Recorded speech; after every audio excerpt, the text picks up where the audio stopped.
le musée Grévin a dit au revoir à Pierre Palmade. Ce jeudi 23 février, la direction du célèbre établissement parisien a fait savoir que la statue de cire du comédien avait été retirée, en réponse aux 3 enquêtes qui le visent désormais.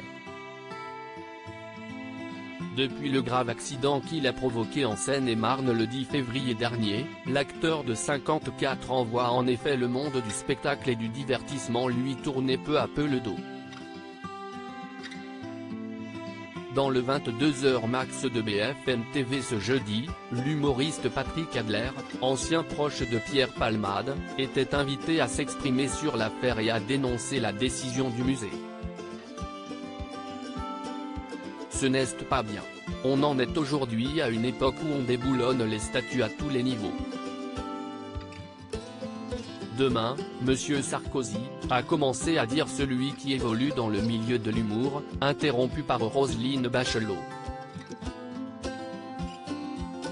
On ne va peut-être pas faire des comparaisons hasardeuses, l'a ainsi recadré l'ex-ministre de la Culture, nommé à 2 reprises au gouvernement sous la présidence du politique.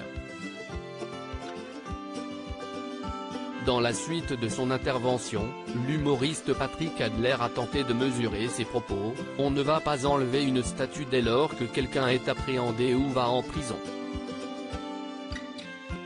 Supérieur à Pierre Palmade, retour sur les femmes de sa vie et Patrick Adler intraitable vis-à-vis de son ex-ami Pierre Palmade sur France Info. Véronique Berech, responsable des relations extérieures du musée Grévin, a qualifié la décision de l'établissement d'exceptionnelle. Ce sont des faits et des événements totalement tragiques. Nous nous sommes concertés rapidement par respect pour la famille. Ça a été une évidence de ne pouvoir garder le personnage de Pierre Palmade, a-t-elle indiqué. De son côté, Patrick Adler avait réagi une première fois au drame causé par son ancien ami sur son compte Facebook le 20 février.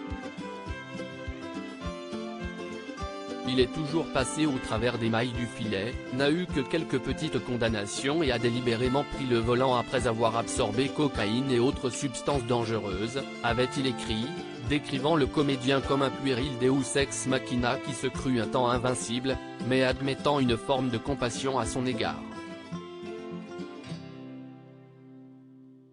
Crédit photo, capture d'écran BFM TV.